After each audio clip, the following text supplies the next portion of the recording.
Всем привет! С вами Алена Алексеева, вы на канале Алексеева Лайф, и у меня сегодня очень интересный гость.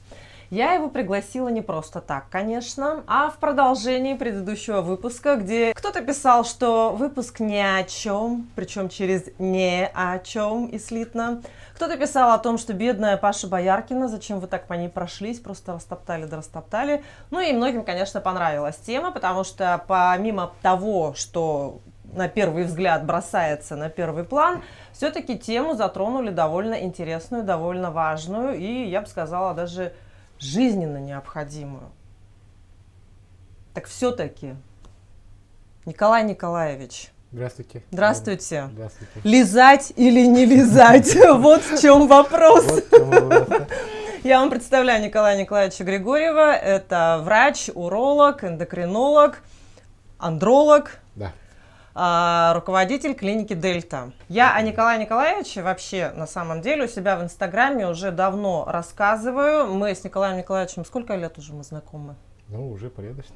Порядочно. Ну, 2 года или 3 года точно, да. Я приглашала Николая Николаевича к себе на курсы для того, чтобы он рассказывал по ключевым вопросам женского и мужского здоровья, то есть тем самым аспектам, которые влияют на качество взаимоотношений в том числе. Поэтому, безусловно, сегодняшний гость именно Григорьев Николай Николаевич. Здравствуйте еще раз. Здравствуйте, Алена Алексеевна, здравствуйте. Да, я тоже увидел ваш выпуск, мне тоже очень интересно стало. Именно та ситуация, которую вы рассказали, в общем, нарушение потенции – это нарушение работы, показатель нарушения здоровья мужчины. Да, это так. Вы это, безусловно, в этом правы. И вот в самом начале то, что вы сказали, лизать или не лизать. Я шучу, конечно. Конечно, это шутка. Это я тоже понимаю шутку. Именно, как вы этот раз сказали, мы должны, женщина, мужчина, вы должны смотреть именно здоровье свое. Как состояние здоровья. Потому что эрекция – это именно показатель здоровья человека. Эрекция зависит от многих процессов. Это очень сложный процесс. При этом есть такие так называемые кавернозные тела полового члена, они наполняются кровью, а наполняются кровью они под влиянием разных таких факторов, гормонов, ферментов. И при этом самый главный гормон является тестостерон. Тестостерон – это гормон, который вырабатывается в яичках мужчины. Ну, кстати говоря, и тестостерон тоже вырабатывается у женщин. То есть это обоюдный гормон. Раньше говорили то, что и только это мужской гормон. На самом деле это не так. Так что эрекция зависима от тестостерона, а вот тестостерон, как говорил, вырабатывается в яичках. А как он вырабатывается, если достаточно материала для выработки, вот это тут уже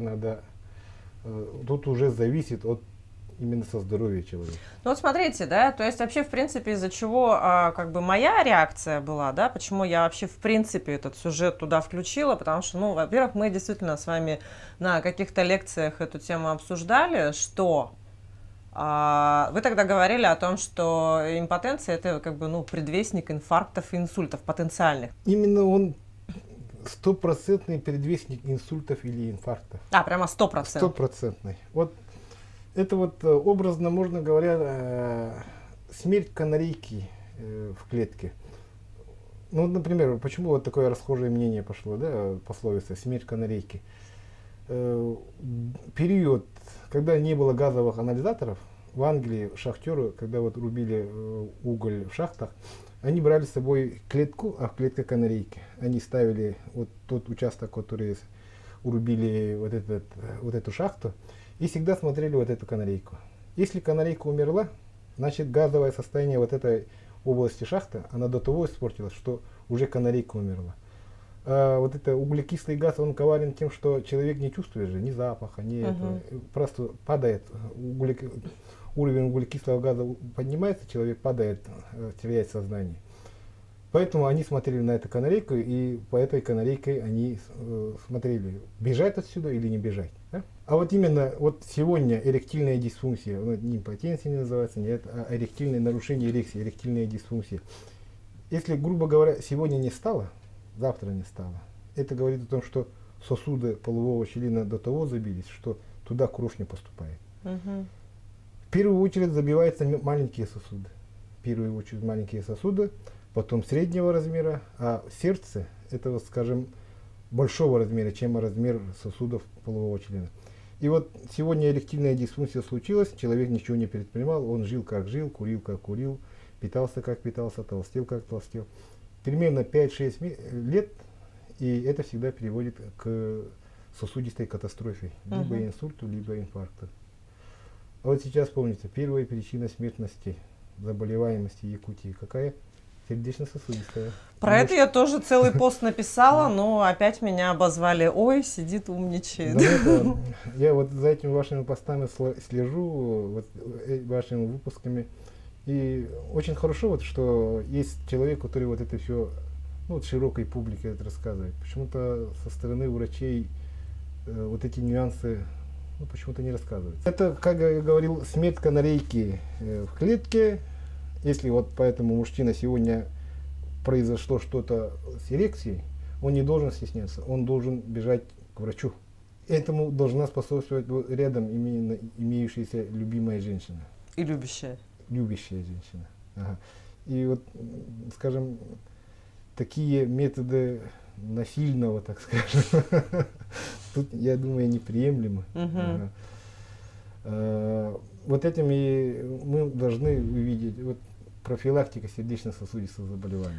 Ну вот, кстати, да, о профилактике, да, если говорить, это, во-первых. Во-вторых, уровень заболеваемости сердечно-сосудистыми, да, ну, заболеваниями среди молодых людей очень повысился в последнее время. Да? Да. То есть очень часто случаи, когда инсульт поражает 30-летних, 40-летние, это уже как будто в порядке вещей, да? Ну, если после 50 даже никто не удивляется. Даже уже не удивляются, да. Это очень, скажем, тревожная такая Вот статистика. что является провокатором? Как говорит моя горячо любимая учительница Калинчика Светлана Юрьевна, доктор медицинских наук, профессор, зав. Кафедры эндокринологии РУДН, вот она говорит, все, что мы из себя представляем, молодые, старые, умные, неумные, красивые, некрасивые, здоровые, нездоровые, это именно работа гормонов. Понимаете, вот начало сердечно-сосудистых заболеваний лежит в гормональном нарушении.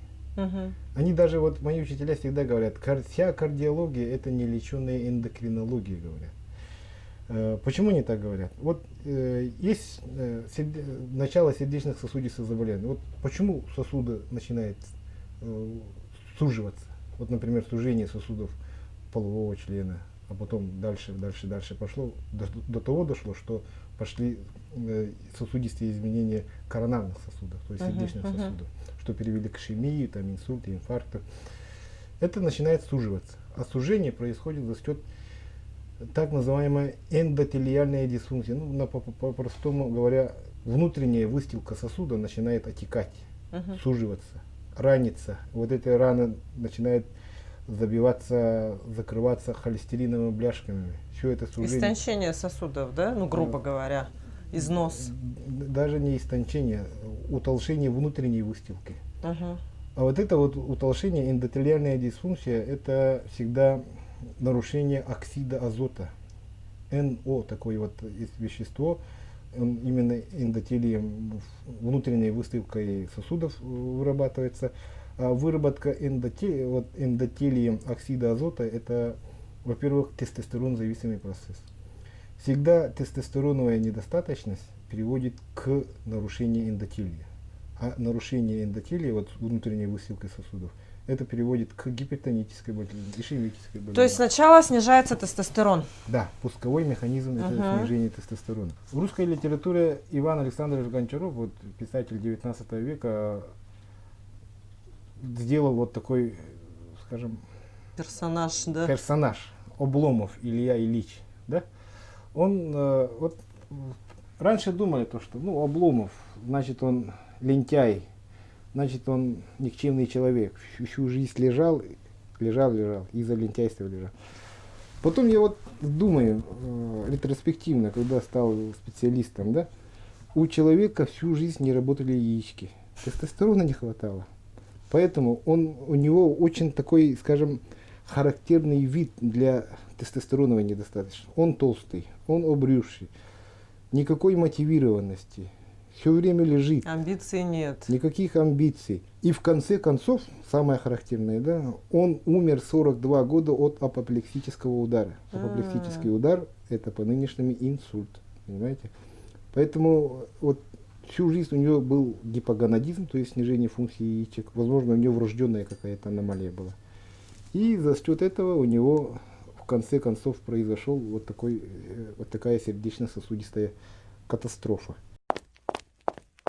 Мой сегодняшний образ представлен магазином немецкого бренда Личи. Посетив магазин, я была приятно удивлена коллекциями. Каждая модель уникальна и отражает последние тенденции моды. Повседневный и деловой стиль, вечерний шик и верхняя одежда, а также большой выбор стильных аксессуаров. Сейчас, посетив магазин Личи, вы можете стать обладателем годового шопинга на 100 тысяч рублей. Специально для моих зрителей и подписчиков действует скидка в размере 10%. Просто скажите, что вы от меня.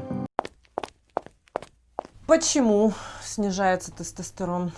Тут, скажем, причин очень много. Ну, зависит, во-первых, от возраста. У возрастных людей старше 40-45 лет это называется возрастной гипогонадизм. То есть возрастное снижение функций яичек. Тестостерон начинает снижаться, прогестерон, эстрогены, вот все вот эти половые стероидные гормоны, они начинают снижаться. Был такой в Советском Союзе видный эндокринолог Владимир Михайлович Дильман. Он сделал такую теорию. Вот пусковыми механизмами старения является снижение уровня половых гормонов. Ну, как всегда у нас в Советском Союзе бывало, его подняли на сверх. Его вот эта теория особо не распространилась. Ну, он, так как был по национальности еврей, переехал в Израиль, потом оттуда в Америку, Соединенные Штаты Америки. И там его учение восприняли на ура. Это вот где-то в начале 70-х, конце 60-х годов. Обосновался он где-то в Калифорнии, и его учение там пошло на ура. Вот поэтому мы видим вот таких молодых звезд Голливуда. У них очень хорошо вот это все гормонозаместительная терапия пошла. Так не только звезды Голливуда. Вообще Да, в Калифорнии, я хоть и не была там, но у меня было несколько знакомых друзей. Они говорят, вообще вся Калифорния это сплошь здоровые, молодые люди, вне зависимости от фактического возраста. Ну вот до этого еще дойдем, потому что Калифорния это очень солнечная страна, солнечный регион. Солнце очень важнейшее значение имеет. Мы в течение вот этой нашей беседы до витамина D дойдем, это именно лежит витамин D. Да? Ну и вот это учение Дильмана там очень хорошую основу нашло, очень много у него есть последователей, и до сих пор гормон-заместительная терапия. Это вот у нас Россия это страна воинствующей гормонофобии, все боятся. А то, что я говорю, что не я говорю, а учительница моя говорит, то, что все что мы представляем из себя, это именно гормоны. Хормоне из греческого слова переводится как двигатель, он двигает нами. Все вот, вот, например, ребенок 12-13 лет, он до 12-13 лет он еще ребенок. Он еще ребенок, у него тело другое, у него мысли другие, у него психика другая. 12-13 лет, 14 лет начинается переходной период, у него начинается работать яички у мальчиков, яичники у девочек, и вот начинается тестостерон, эстроген, прогестерон, и под его влиянием начинает меняться, телесно меняется, духовно меняется, амбициозность, мотивированность меняется. Вот вступает в репродуктивную фазу, да? Уже взрослый сформировавшийся человек. Это называется переходной период, говорят. Переходной период, там у него такие, скажем, психические нарушения, изменения. Вот. Ну, все знают, что такое переходной период. Есть такое понятие, как переходной период, другой переходной период. Это вот когда он всю жизнь жил с теми уровнями гормонов, они начинают снижаться. Вот 40, 42, 43, уже возрастные, 45. да? Это возрастные. Это меняется тестостерон, эстроген, прогестерон. И под его влиянием человек тоже начинает меняться. Тело меняется. Начинает жиреть человек, потому что эти самые главные жиросжигающие гормоны. У человека низкая мотивированность. Да и человека. Я никуда не поеду, не буду ничего начинать, да, что уже начинать, уже старые, старый да, человек. ну зачем одеваться красиво, хорошо. Поэтому именно под влиянием этих гормонов человек меняется. Вот вы спросили, почему он снижается, да? Вот первая самая главная причина возрастной.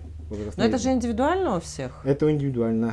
И как-то национально, это, индивидуально. вот, национально есть какая-то индивидуальность? Вы же все равно как-то по клиентам отслеживаете. Да, конечно, по пациентам нашим мы отслеживаем, что национальные особенности какие.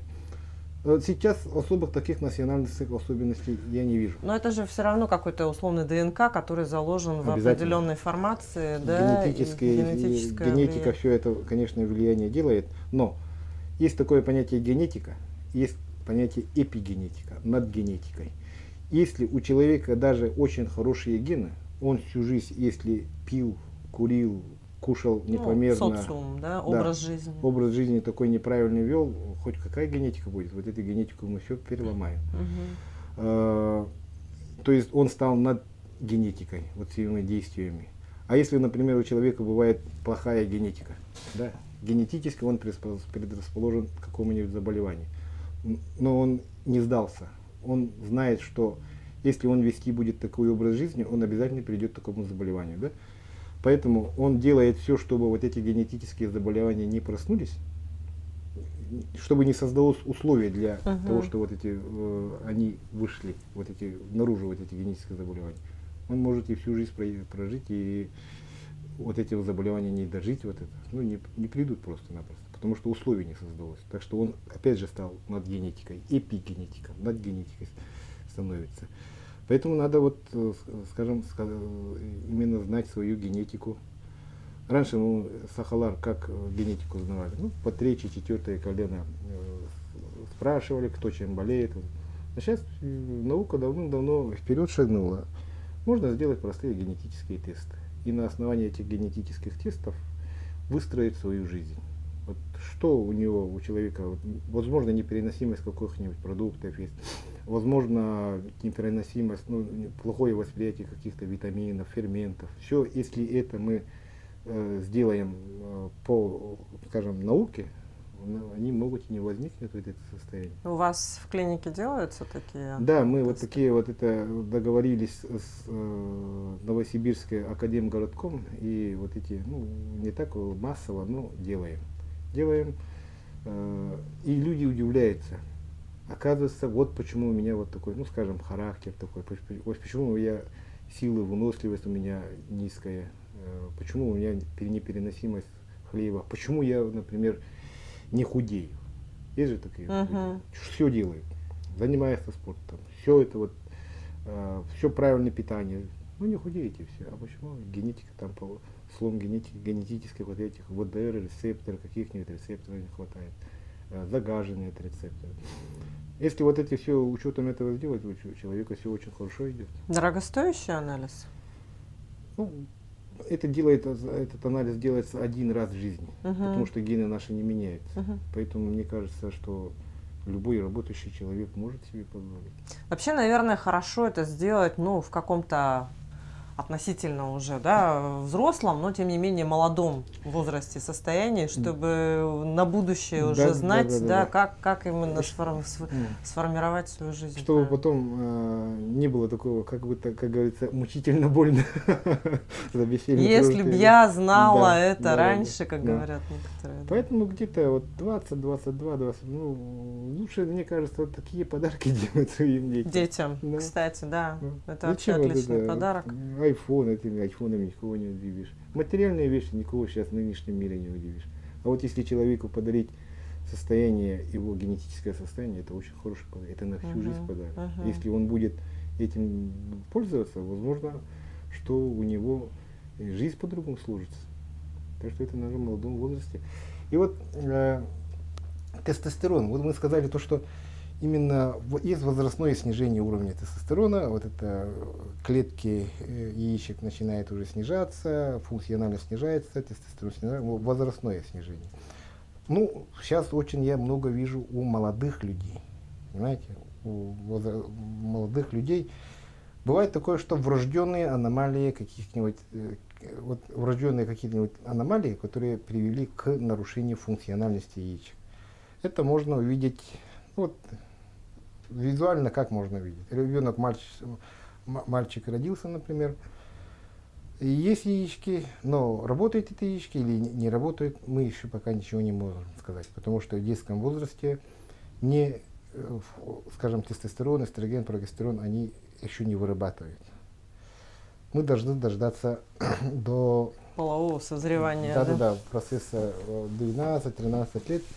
И в этом возрасте, если вот бывает такое, что мальчик не растет, девочка не растет, девочка толстеет, мальчик толстеет, внешность не меняется, психика не меняется, это тут уже надо родителям бить тревогу и искать причину. Вот это врожденные аномалии бывают. Да, такие.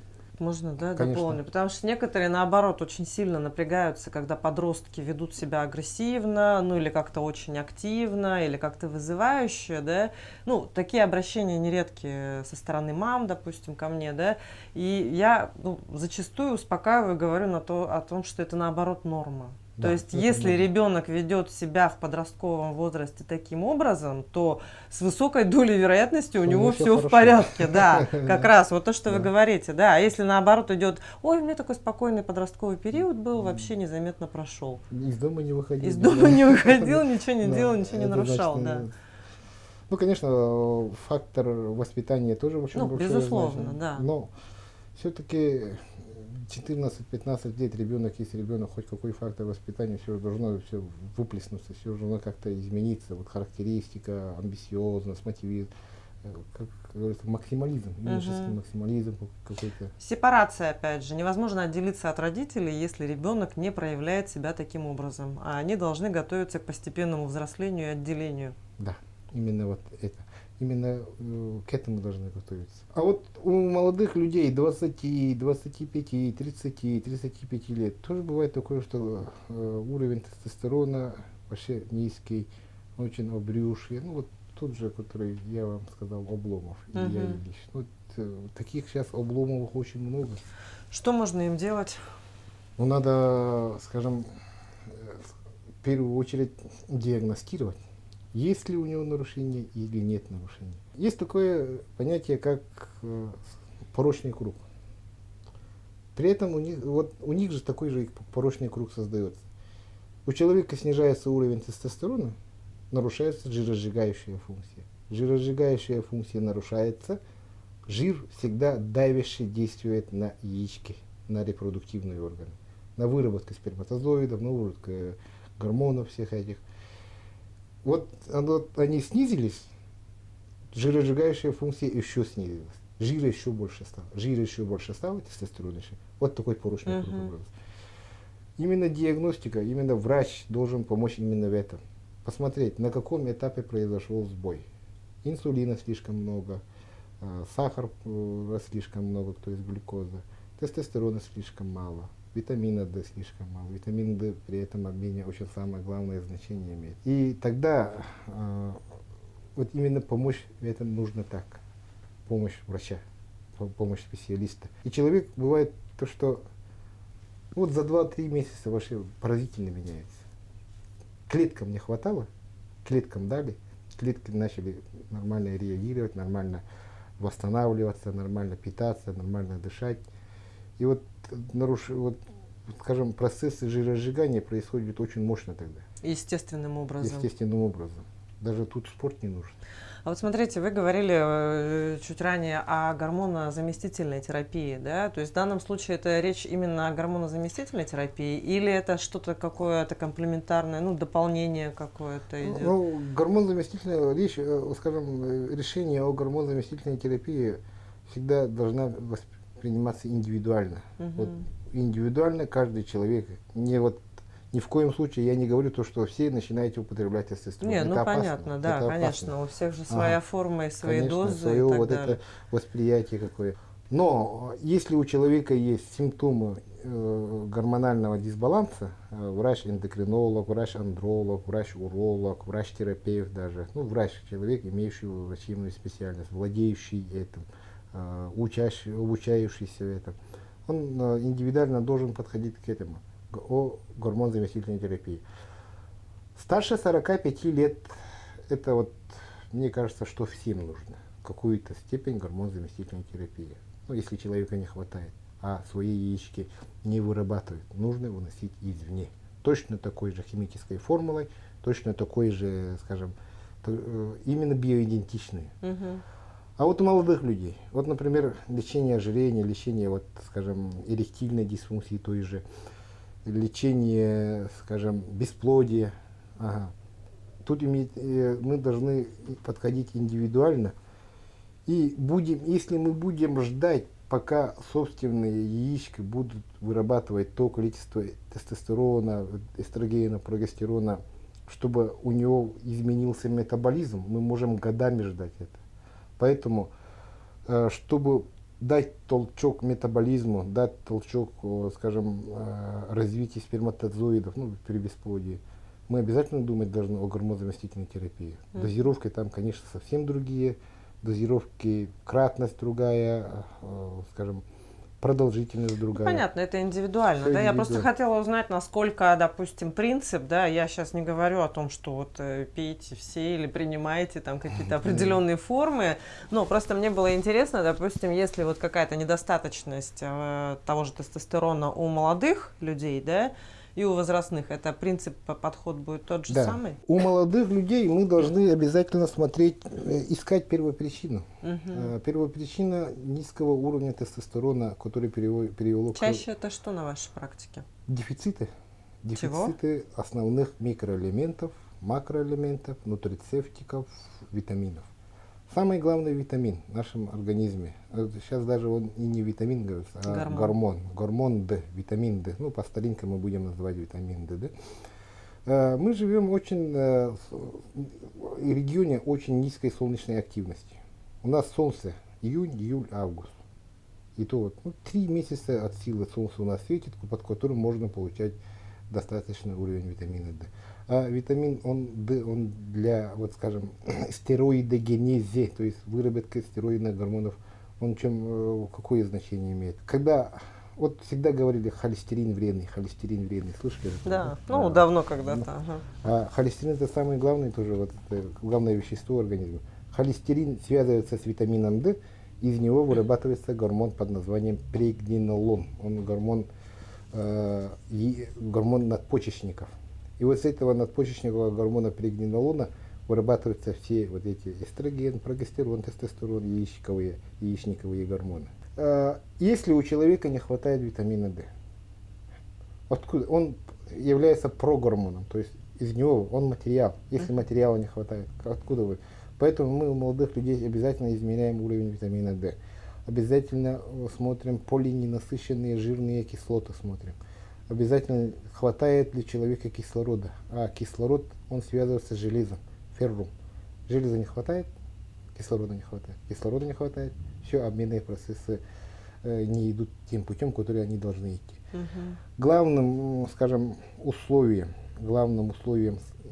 создания жизни на Земле является наличие кислорода. Так же? Да. Кислорода в окружающем воздухе очень много. У нас в Якутии, по крайней мере. Мы не мегаполис, мы не Харбин, мы не Шанхай. Тем не менее, очень много недостатка же. Недостатка почему? Кислорода очень много, а вот именно воспринимающая, схватывающая способность крови, вот как он схватывает железо, должен схватить же кислород, довести до всех клеток. Если железа очень мало, скажем, присоединяется, и вот железодефицитная анемия приводит к нарушениям всех функций организма. Это вот основа всех болезней. Это анемия, то есть гипоксия. Это недостаток витамина, дефицит витамина D, недостаток полиненасыщенных жирных кислот. И все это приводит к окислительному стрессу. Вот очень много говорят окислительный стресс. Антиоксиданты. А никто не может толком, скажем, обыватель, он даже и не знает. Что такое окислительный стресс, вот если в 2 словах объяснить?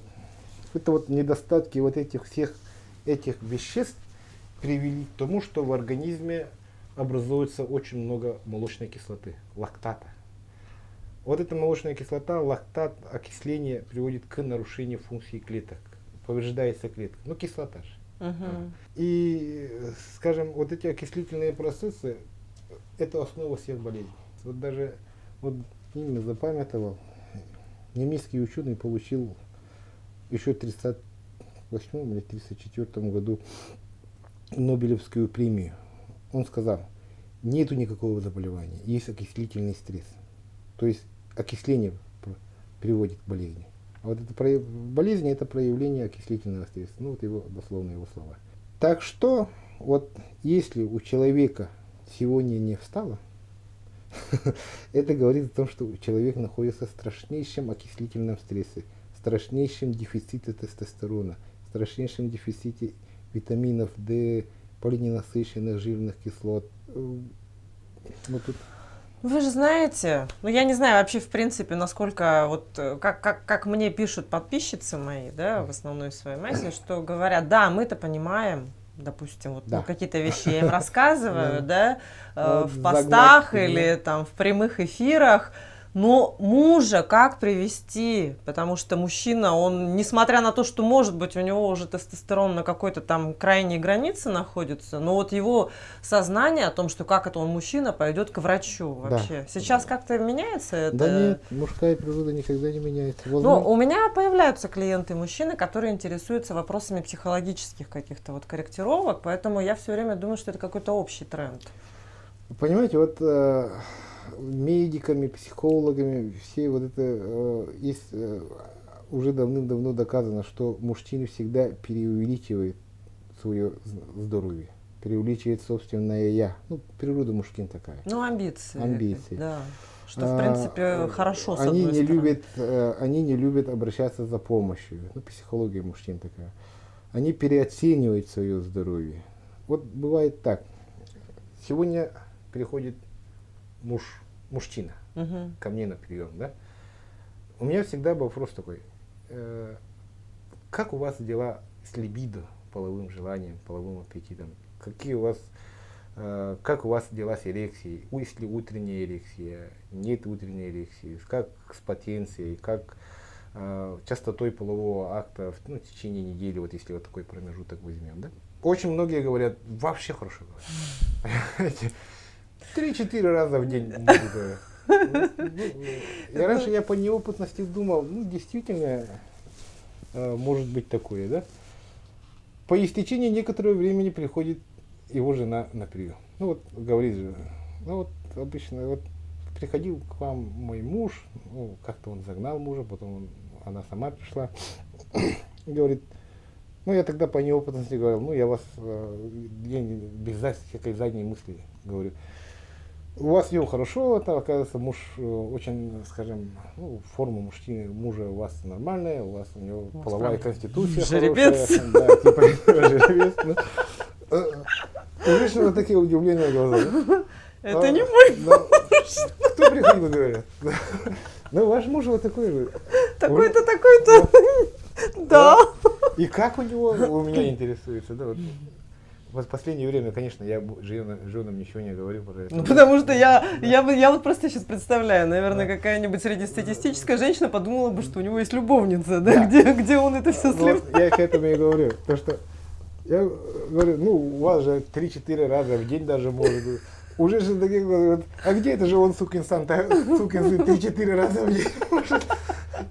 Если бы была любовница, я бы тоже понимала бы, говорит женщина. Да он же весь день на диване же лежит. Это мужская психология такая, что без шуток, если говоря. Но это мужская психология до этих инфарктов-то и доводит, по сути. Это доводит. То, что я сильный, я могу, все это мне хорошо, нет, это неправильно. Мужчина никогда не хочет выглядеть каким-то слабым в глазах, тем более другого мужчины.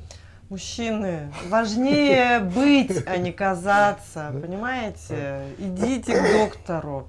Вообще, в принципе, вот как вы, я помню, где-то вы один раз упоминали о том, что неплохо сдать гормоны в молодость, ну, вообще, вот, ну, анализ на половые гормоны, да, в молодости, чтобы зафиксировать условно вот некий уровень, да, к которому нужно стремиться потом на протяжении всей жизни.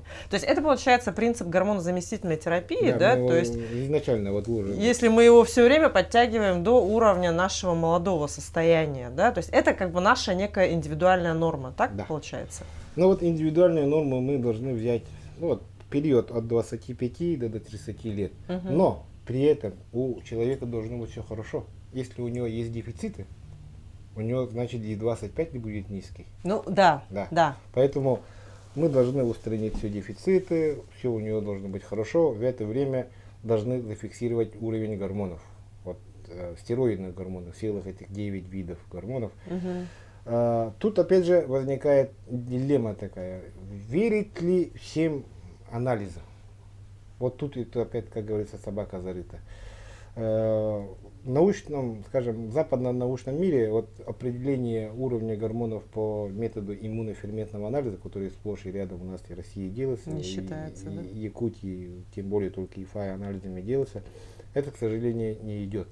ИФА анализ намного завышает показатели уровня стероидных гормонов. Стероидные гормоны это 17-гидроксипрогестерон, андростендион, кортизол, кортизон, дигидроэпиандестерон, прегнинолон, тестостерон, прогестерон, эстрадиол. Ну, конечно, я вот я это говорю.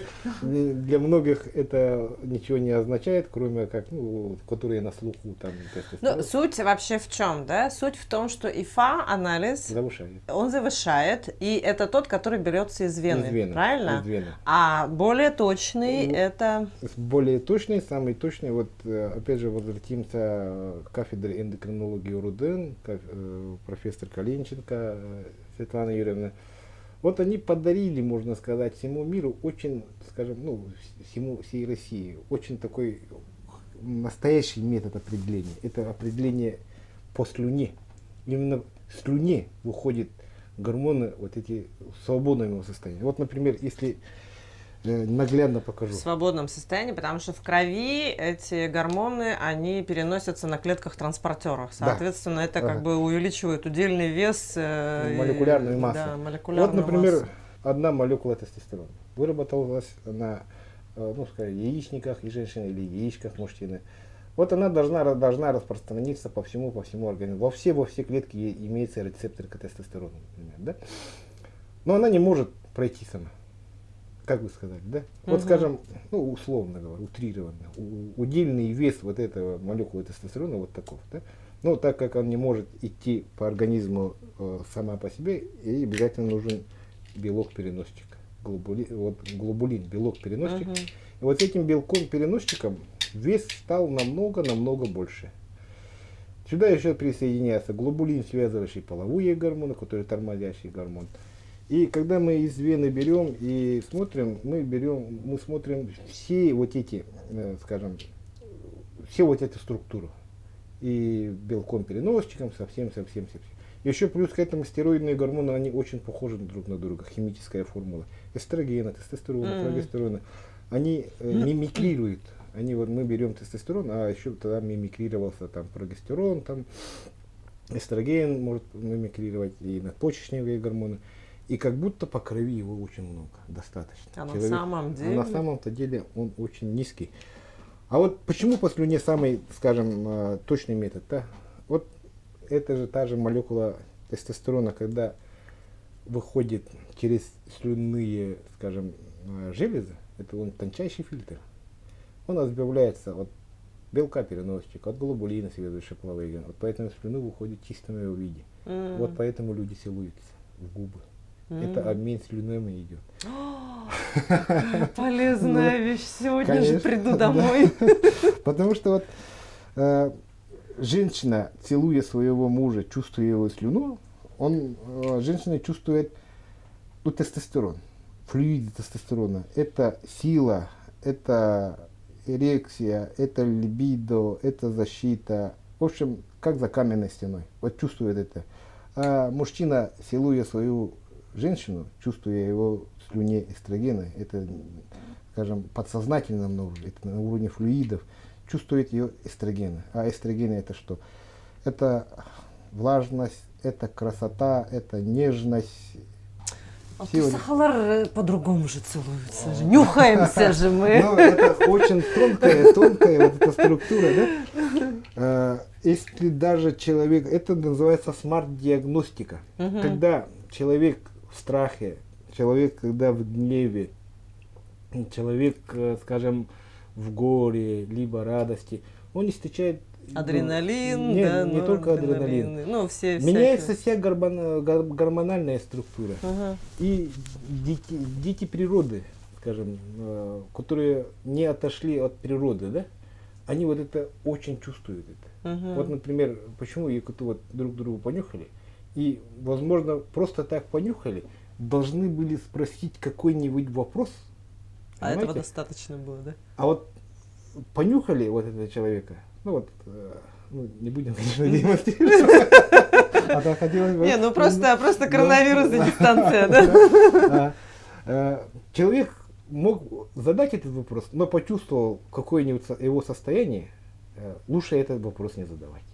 Понимаете? Это вот Ну, на уровне, да, на уровне химии, да, вот это. Так что это, которые народы, которые не отошли от, скажем, природы далеко, они могут даже на, скажем, назальном уровне это все увидеть. Ну, мы же на самом деле не можем, наверное, про город, про городских жителей наверное, это говорить в много полной запаха. мере, да, потому что здесь действительно... Ну, конечно, и все от индивидуальных особенностей зависит.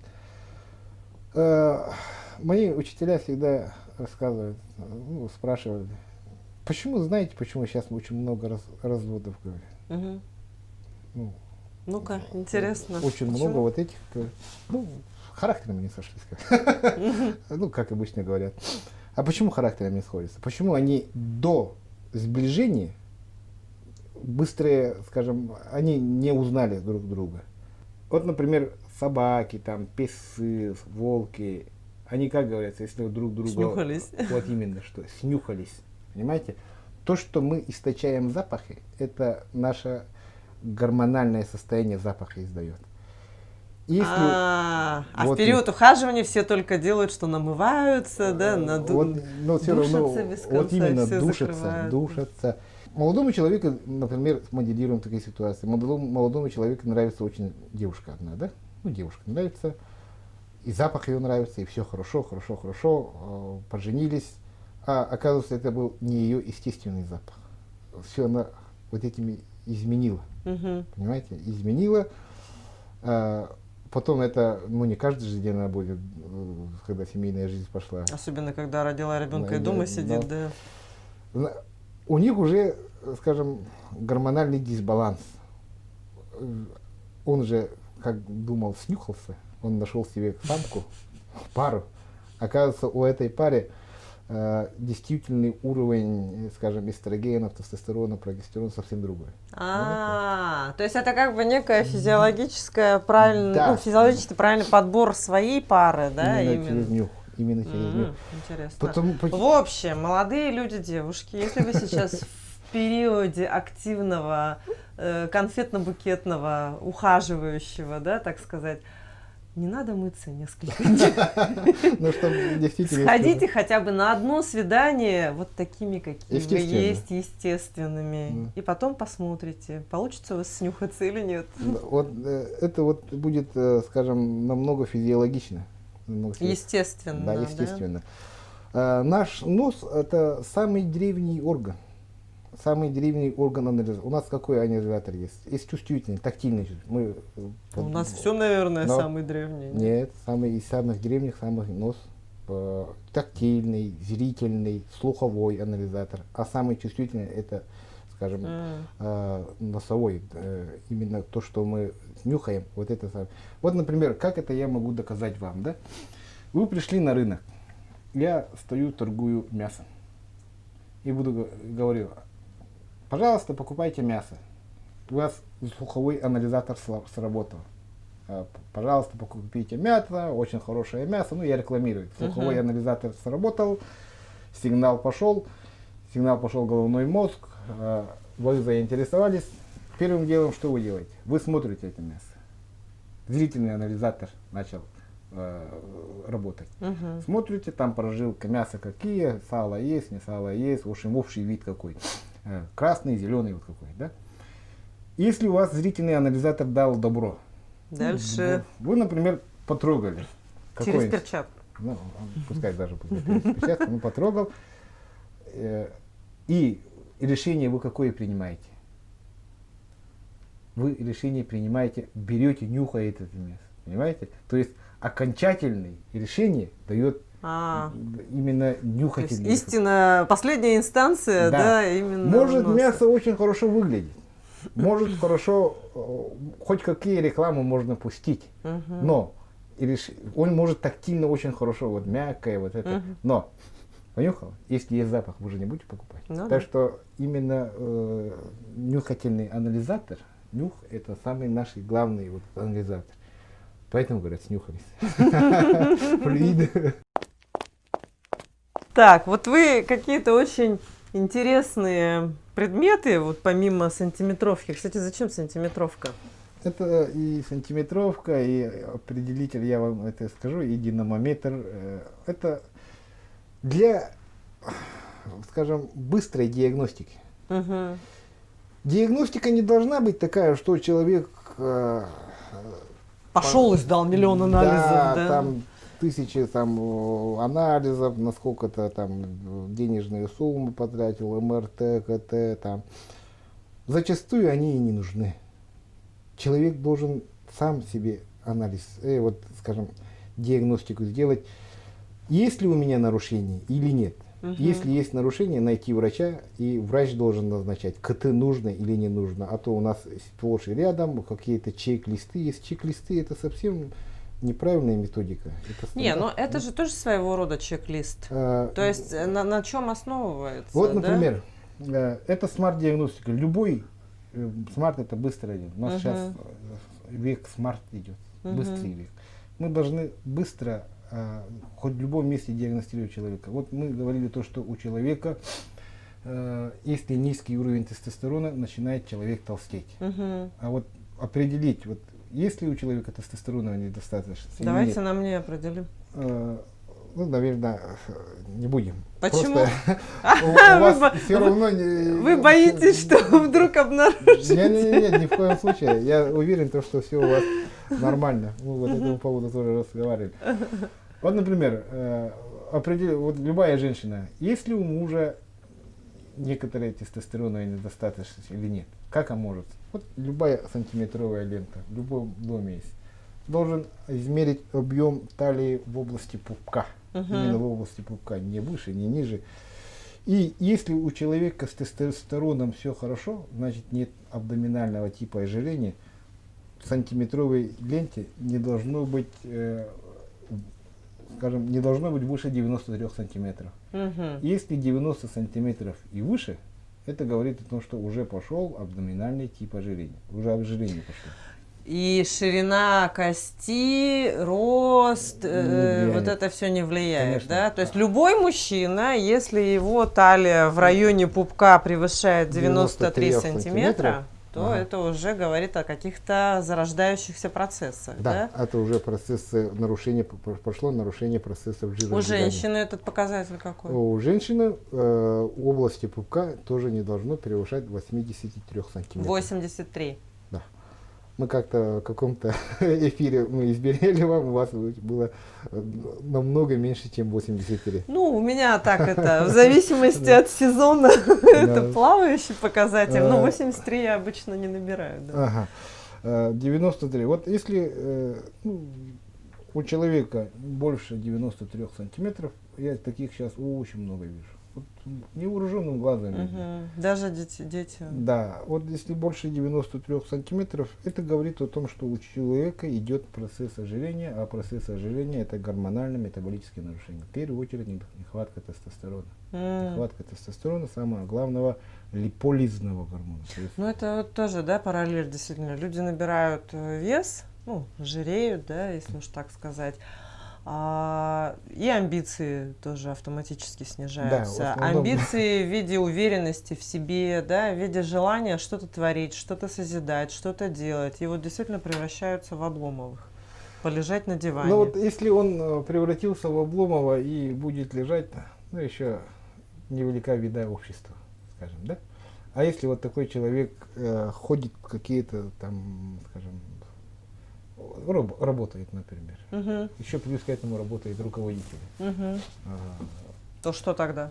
Ну, как, и же вот, скажем, очень много говорят, вот у нас начальник совсем как климактерическая женщина.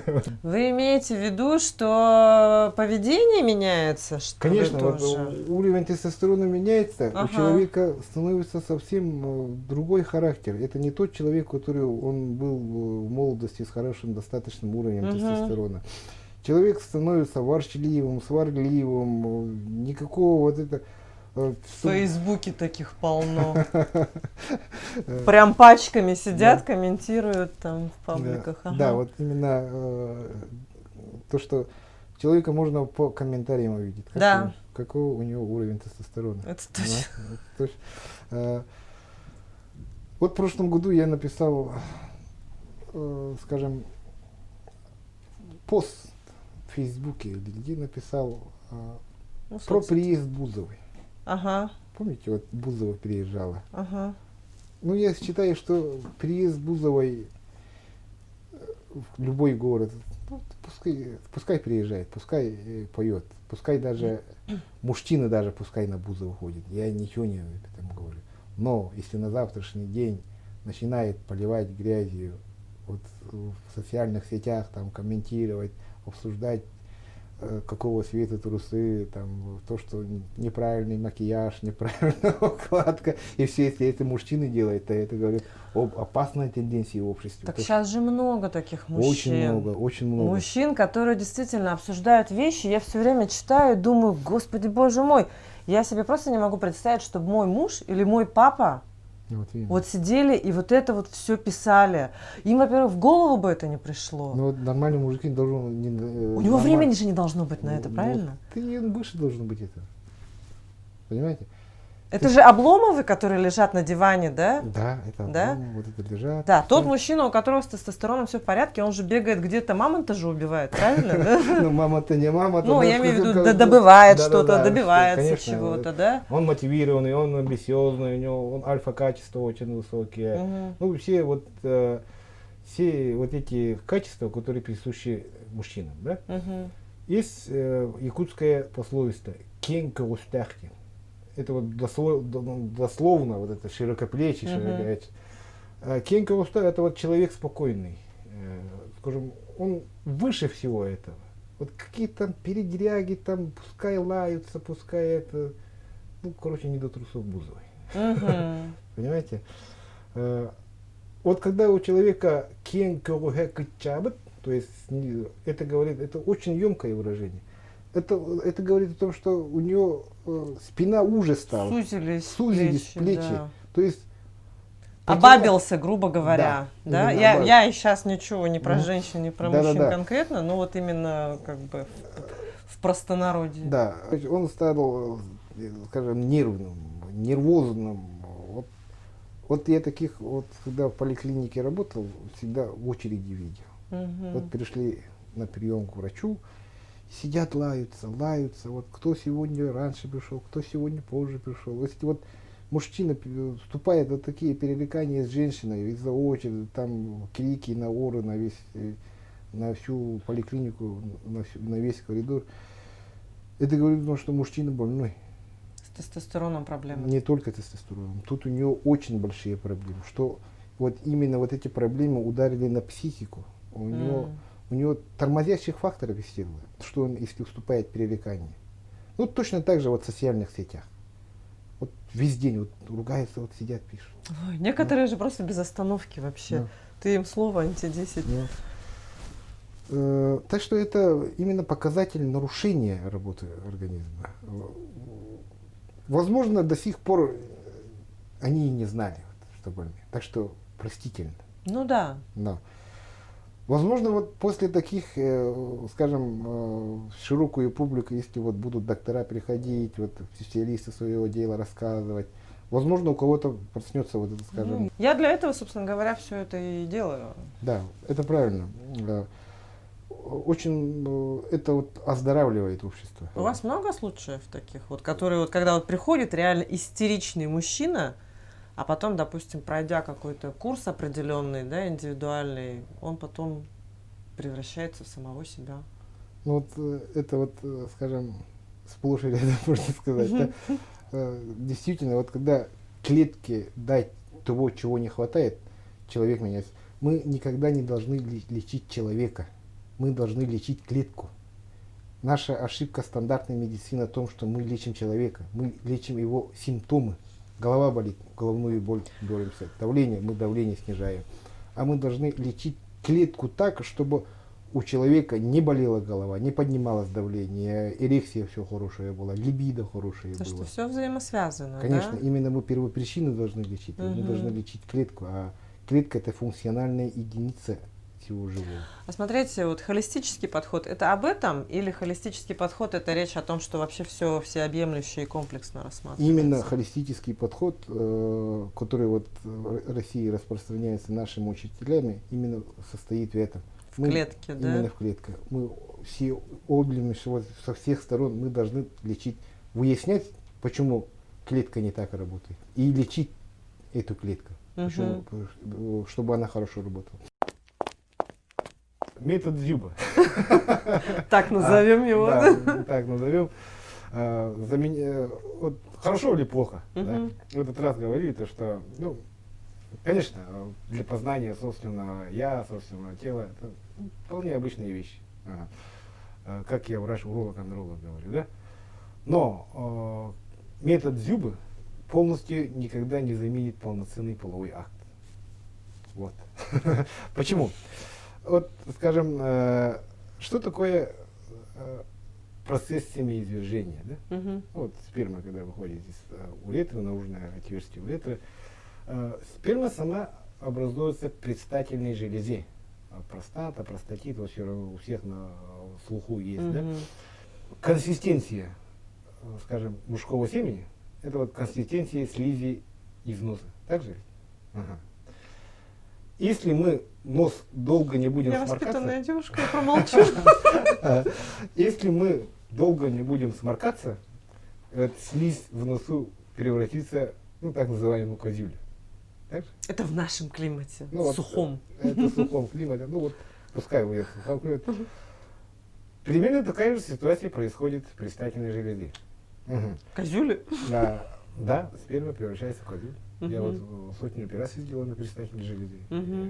Разрезаешь там куски по типу кусков пластилина. Это почему? Вот это почему. Вот, например, у человека нет полового акта, воспалительные изменения, скажем, в дольках предстательной железы она остается. Не вышла полностью. А вот при методе Дзюбы она вот не полностью опорожняется предстательная железа. Потому что при полноценном половом акте происходит работа многих мышц. Это мышцы малого таза, мышцы бедра, мышцы живота, мышцы мочевого пузыря, предстательной железы, уретры. Вот все выжимается. Ну, полная активность, в общем.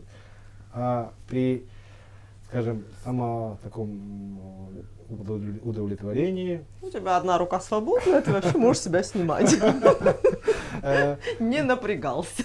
Полностью вот это напряжение мышц малого таза, бедра, ягодиц, там, ну, активности полностью не происходит.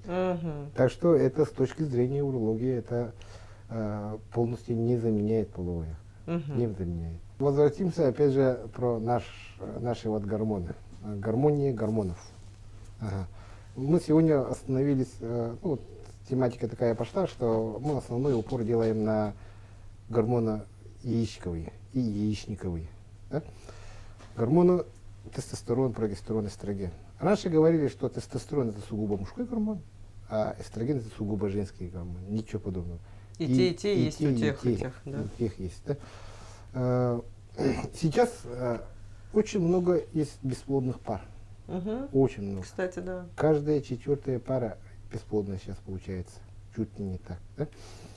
Почему такое происходит? Вот молодые люди, лет 24, 25, 26, 27, 28, живут уже порядка 6, 7, 8 лет. Детей нет. А почему?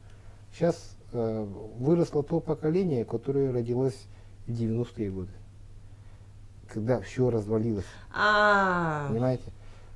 Профилактика закончилась. Профилактики практически не стало.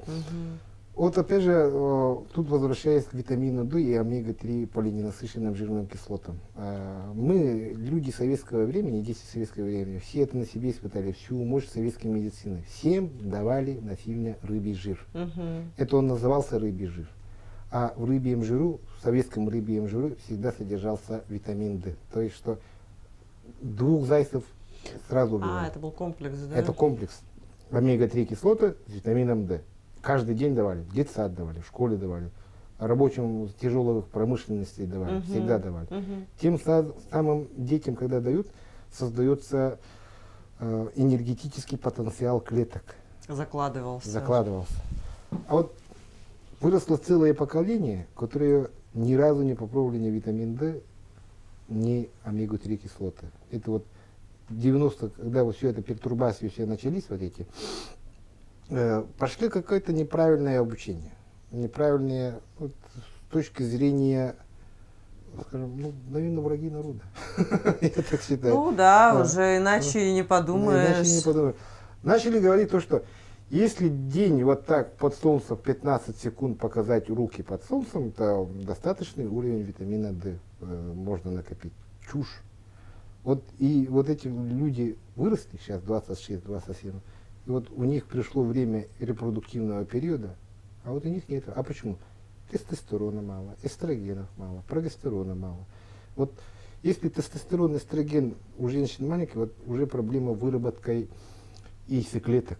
Яйцеклетки, чтобы они овуляцию, чтобы они вылупились из яичника, они должны вот иметь такие гормоны. А вот эти гормоны яичники сами же создают. Прогестерон. Если прогестерона мало, будет эндометрий, то есть внутренняя выстилка матки, она не будет готова к принятию плода, ну, плодного яйца, оплодотворенной яйцеклетки. Тонкий эндометрий. Очень много пишут вот эти. Я вот так, человек занимаешься, доктор, как занимаешься и репродуктологией, вот эти все женщины приходят на прием, смотрят, у множества тонкий эндометрий, тонкий эндометрий. А почему эндометрий тонкий? Значит, яичника плохо работает, прогестерона не хватает. А почему яичник плохо работает? А вот тут опять же наши дефициты. Действия не заложили основу потенциала клеток. Женщина имеет железодефицитную анемию, гипоксическое состояние, все это окислительный стресс, все это пошло. И всегда говорят, вам поможет ЭКО, говорят, ЭКО. Ну вот да. ЭКО поможет, конечно, да, тем, у которых есть проблемы с трубами. Но при этом у него, чтобы ЭКО произошло, у него должно быть хорошее состояние здоровья, чтобы развитие пошло. А если женщина не готова к ЭКО, то, к сожалению, такого и не происходит. Люди по 5, по 6, по 7 раз ездят. Силы состояния выпускают. Южную Корею. А надо было бы что?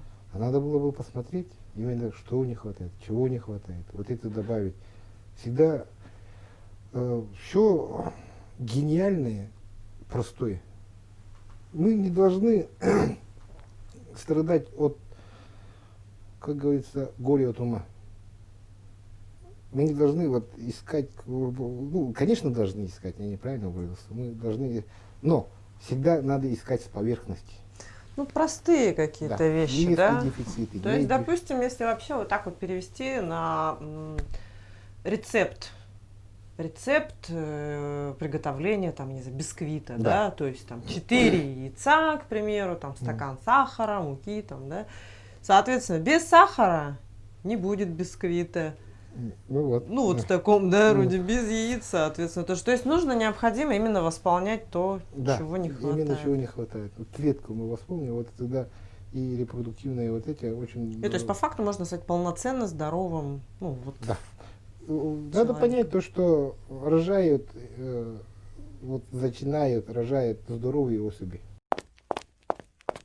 Вот всегда меня спрашивают, и, наверное, вас спрашивают, когда мальчика готовят к становлению мужчиной, да? Именно с рождения надо. Именно с рождения. Не о том, что, скажем, воспитать его мужчиной. Ну, воспитательная часть дела тоже очень главная часть. Но самая главная часть дела воспитания мужчины, я, ну, как доктор, наверное, поэтому так считаю. А вы как психолог, наверное, по-другому еще вот считаете. Это вот создание хорошей базы здоровья. Создание обязательно хорошей базы здоровья. К 12-13 годам, когда у мальчика начинается, скажем, пубертат, то есть половое развитие, начало полового развития, мальчик к этому моменту должен подойти сухим, без жира. Почему? Если ребенка, скажем, в младенчестве вот, до 12 лет перекормили, он будет очень толстым. Значит, когда вот пубертатный период начнется, весь жир через факторы воспаления, через гормон лептин, через факторы некроза опухоли, будет давяще действовать на яички. Тестостерон, тот уровень тестостерона, который должен был изменить человека, он по факту не, скажем, не будет того уровня. И то, что мы, например, родители ждали от ребенка, да, какие-нибудь достижения, они могут и не исполниться. Может быть такое, что этот мальчик всю жизнь будет толстым, жирным. Это будет всегда давяще действовать на репродуктивные органы, на яички. Он и У девочек? И девочек точно так же. Поэтому и девочки, и мальчики к 12-13 годам, они должны вообще, скажем, сухие подойти. Вот. Сухие, в смысле, худенькие? Да. В 70-х, 80-х годах толстых детей было совсем мало. Да и толстых людей было мало. И вот толстых людей в деревне, когда я жил в детстве, я смотрел только вот в фильмах. Вот толстых немецких офицеров видел. Вицин, это как его, Моргунов. Да. И для нас вот толстый человек, он был, ну, как-то смешно на его смотреть. Ну, он и как персонаж обычно. Ну, и как персонаж. И всегда родители говорили, не смейтесь над толстым человеком, это больной человек. Ну, вот тогда они даже знали. А сейчас это обыденность. Когда приходишь в школу, вот я в прошлом году, когда у меня более-менее время было, по приглашению классных руководителей ходил в школу, вот читал лекции мальчикам, там, девочкам, в основном мальчикам читал. И там я видел то, что очень много толстых мальчиков. 12, 13, 14 лет. Очень много. Почему, вот, скажем, есть такая сейчас тенденция к ожирению у детей, да? Очень, скажем, изменился тип питания. Очень углеводное. Это суперуглеводное питание идет. Углеводная истерия, углеводная агрессия идет на детей. Именно вот вы правильно всегда говорите, что вы никогда не рекламируете ни суши, ни пиццы, вот это правильно, это я за это двумя руками за. И, скажем, я очень не понимаю тех блогеров, которые любой странице, своей странице вот, рекламируют. Ну, может, это метод заработка, но блогер, если он имеет какое-то определенное количество подписчиков, он должен нести ответственность перед своими вот, подписчиками, да.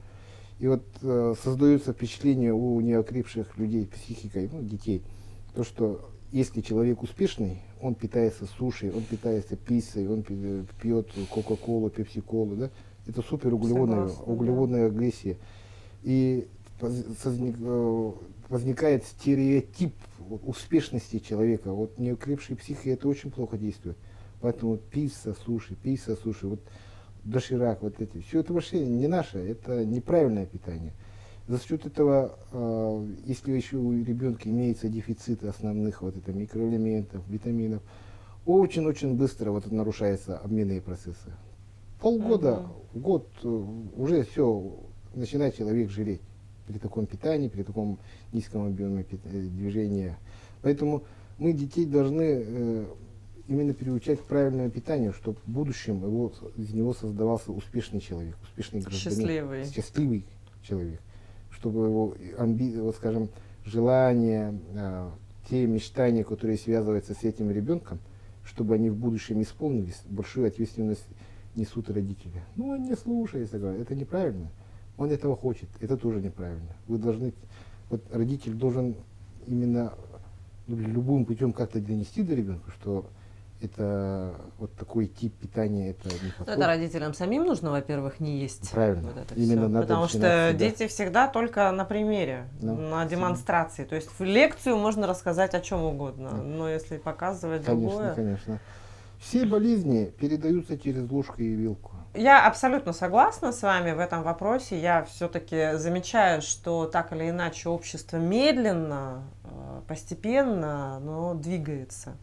То есть люди уже понимают, эта информация сейчас действительно есть в открытом доступе. Жалко, что у нас в Якутске или в Якутии об этом очень мало говорят или практически не говорят. Но я думаю, да, что это все впереди. Мне вот все интересно, что вот вы принесли помимо сантиметров. Это тоже метод смарт-диагностики. Это мне подарили мои друзья из фирмы Pfizer. Вот что это такое, да? Интересно такое, да? Это, ну, так скажем, это определитель степени эрекции. Вот так вот. Вот сделали вот хорошо, лайк, очень твердый. Это типа полулайк, несколько, не такой уж твердый. Это уже плохо, это совсем плохо. Это дизлайк. I don't like it. Это вот метод, который пользуется врач-уролог, андролог, например, на Вот приеме. это не надо нализывать. Да, это вы правильно говорите. Надо стремиться, чтобы по природе вот так было. Ну, Да? это же, по-моему, как-то тоже... Ну, наверное, мне тоже так кажется, что Что-то прям как-то фирма какой-то Pfizer, камень да. вообще. Это фирма Pfizer, которая самый главный вот это, инструмент эрекции, вот говорили, Viagra.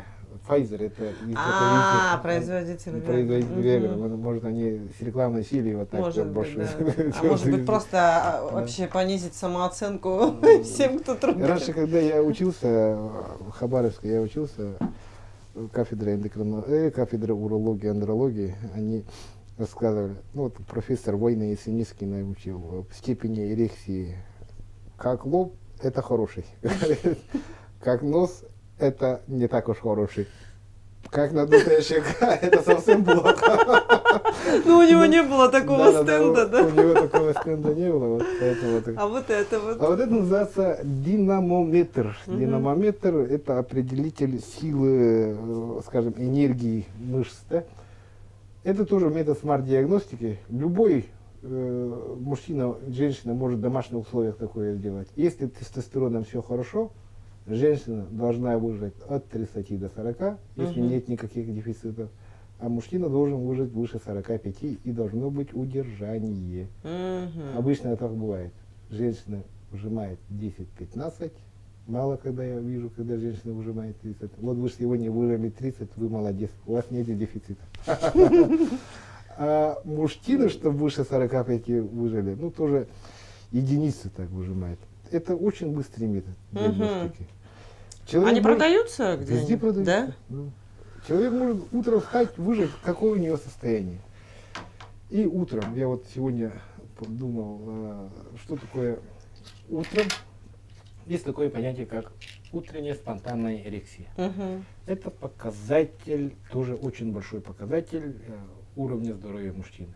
Если человек, мужчина, утром проснулся со спонтанной эрекцией, он готов покорить весь мир. Понимаете?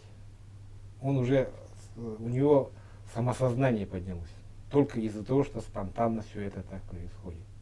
Утренняя эрекция. Если человек утром проснулся, нету никакой спонтанной эрекции.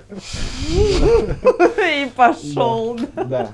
Это вот именно в том плане, что мужчина как себя будет чувствовать за весь день, это очень большое значение имеет. В общем, дорогие зрители, чтобы ваше утро начиналось правильно, следите за своим здоровьем. И обращайтесь в клинику Дельта к Николаю Николаевичу Григорьеву. Все контактные данные есть и в описании, и вот здесь, прямо вот здесь вот. Ну и что? Меня смотрят думающие люди. С вами была я, Алена Алексеева. Встречаемся на канале Алексеева Лайф. А это видео обязательно пересылайте по всем группам Аймах, родственники, беременяшки и так далее, и так далее. Всем-всем-всем. Обязательно просмотр.